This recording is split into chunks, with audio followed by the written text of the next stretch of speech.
Prince movie নিয়ে কেন এত সমালোচনা হচ্ছে, বাট আমি যতটুকু বিশ্বাস করি যে আমার প্রিয় অভিনেতা শাকিব খানের মুভি যেটাই হোক না কেন, সাকিবিয়ান হিসেবে বা শাকিব খানের ভক্ত হিসেবে আমি সেটাই দেখব এবং সেটাই আমি পজিটিভলি নিব। আমার মতো শাকিব খানের ভক্তদেরকে বা সাকিবিয়ানদেরকে বলতে চাই, শাকিব খান মানেই আমাদের কাছে আগুন, শাকিব খান মানেই আমাদের কাছে মেগা স্টার, এবং উনি যেই রূপেই আবির্ভাব হন না কেন, প্রিন্স মুভিটাও আমি দেখার জন্য অধীর আগ্রহে বসে আছি। আপনারা সবাই প্রিন্স মুভিটা দেখতে আসবেন এবং ওয়ান্স এগেন, আগে প্রতিবার যেমন মামুনকে নিয়ে সিনেমা দেখতাম, তো এবার আসলে একা হয়ে গেছি। আমার প্রিয় নায়ক শাকিব খানের প্রিন্স মুভি এবং আমার আরেকজন প্রিয় নায়ক সিয়াম আহমেদের রাক্ষস মুভি, এই দুটো আমি দেখতে চাই। সিনেমা দেখছেন কিনা? ঈদের সিনেমা এখনো দেখা হয়নি, কিন্তু আমার দেখার খুব ইচ্ছা আছে। আগে প্রতিবার যেমন মামুনকে নিয়ে সিনেমা দেখতাম, তো এবার আসলে একা হয়ে গেছি, বাট তারপরে একা হয়ে গেলেও তো লাইফ থেমে থাকবে না, অবশ্যই আমি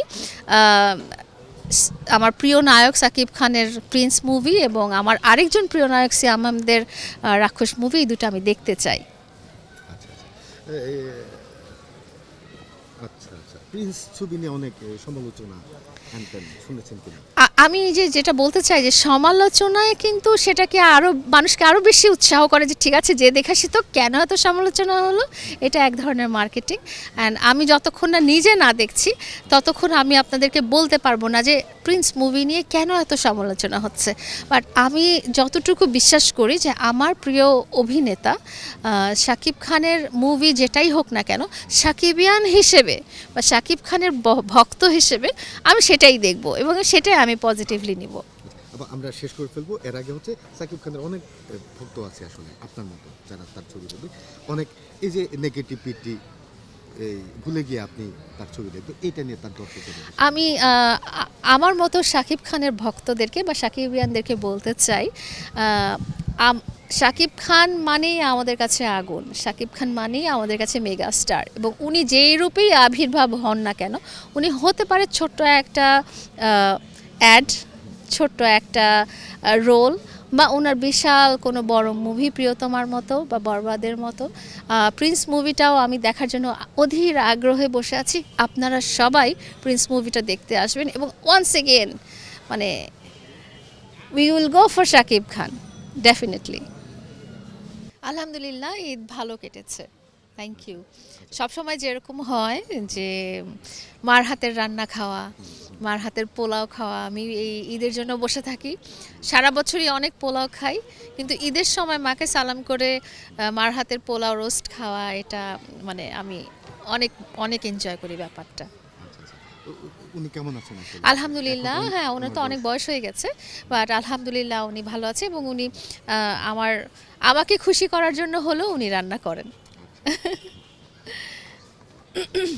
এই ব্যক্তি জীবনে আসলে কেমন আছেন? ব্যক্তি জীবনে আলহামদুলিল্লাহ ভালো আছি।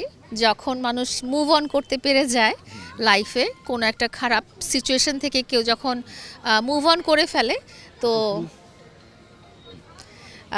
মানুষ যখন মুভ অন করে ফেলে তো তখন আর কি অনেকটা হালকা লাগে। তো এখন অনেকটা হালকা লাগছে। কেন হালকা লাগছে বলি, যে একটা খুব খারাপ সিচুয়েশনের মধ্যে আমি ছিলাম এবং আমি জানছিলাম না যে এটার রেজাল্ট কী হবে। তো যখন আপনি জানতে পারলেন যে এটার রেজাল্ট টোটালি নেগেটিভ, তখন আপনি হালকা হয়ে গেলেন, বুঝে গেলেন যে না ঠিক আছে, এটা আর কখনো আমার জীবনে ফিরে আসবে না এবং এটার রেজাল্টটা নেগেটিভ। আপনি যখন পরীক্ষা দেন না, তো তখন কি হয় যে পরীক্ষা আপনি পাশ করেন বা ফেল করেন, ফেল করলেও রেজাল্টটা জানার সময় আপনি হালকা হয়ে যান যে ঠিক আছে ফেল করছে, আবার ভালো করে পড়ালেখা করতে হবে। তো আমার লাইফে যখন আমি জানতে পারলাম যে ঠিক আছে জিনিসটা টোটালি আর ওয়ার্কআউট করবে না কোনো দিনই, আর কখনোই এই ফেজটা আমার লাইফে চলে আসবে না, তো নিজেকে অনেক হালকাই লাগছে আসলে। আপনি আসলে